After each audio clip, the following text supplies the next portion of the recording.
Gatot. Alah alah.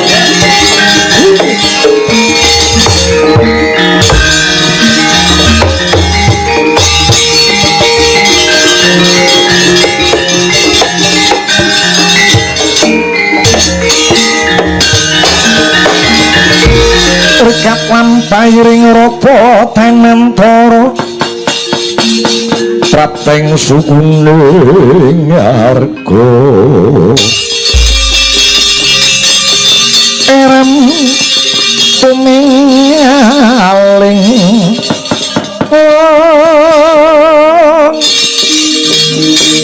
pakwon asrine dendeng saenggo praja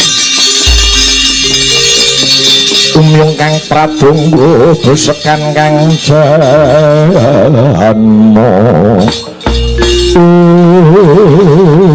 Petruk aja kaget aku ndaramu Anoman mundi dawuh saka Kakang Semar Badranaya supaya jangkung sing dadi lakumu nggon musuhan ana Ndrawati. Iya Petruk, ndaramu pringgondani mundi dawuh Siwa Semar supaya ngawat-awati sing dadi lakumu nggonmu goyong kembang Wijaya Kusuma entuk gawe apa ora. Morage matur Petruk apa dene kowe Bagong? Iya Gong, matur wae iki mumpung ana tenaga bantuan to. Kepareng matur nggih Den, lepat nyuwun pangapunten. Iya, morage matur Petruk. Sekawit kula sampun sowan Dwarawati matur wonten ngarsanipun Sinuwun Kresna. Sowan kula menika dipun kengken Bapak Semar. Caos kabar lamun to Bapak Semar menika badhe bangun kayangan syaratipun kembang Wijaya Kusuma. Ning ngono mriku niku mboten nyono mboten legewa Sinuwun Baladewa nggih nggadahi sedya ingkang sami. Lho, nunggal sedya. Nggih. Sinuwun Baladewa ku bakal mboyo kembang mau. Nggih, leres. Bakal kanggo apa, Petruk? Manut dawuhipun Sinuwun Baladewa minangka srana negari Ngastina ingkang ketaman pagebluk. Kelakon padu kula kalih Bagong. Wah, niku. Ratu Mandura me tak tewu ndase niki wong. Niku mau mesot.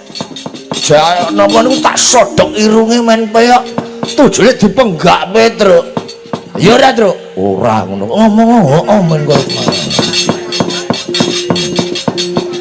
Wah, terus Sinuwun Baladewa nantang, ayo metu njaba. Yen kowe iso ngalahke Ratu Mandura, boyongen kembang Wijaya Kusuma. Wah, terus kula kalih Bagong metu njaba. Bareng teng jaba niku semule Sinuwun Baladewa niku mboten ijen. Wah, wanine keroyokan cah kae. Cah kae sapa? Sinuwun Baladewa. Bareng tekan jaba, wah wis. Sengkuni, Kartomarma, Swatama, Surtayuda, Kurawa CS. Do tanggap sasmita. Ngoyak-oyak kula, endi Petruk, endi Bagong. Ngono ya. Oh. Kula kali Petruk mlayu. Rahayunipun wonten sampean. Den Petruk piye?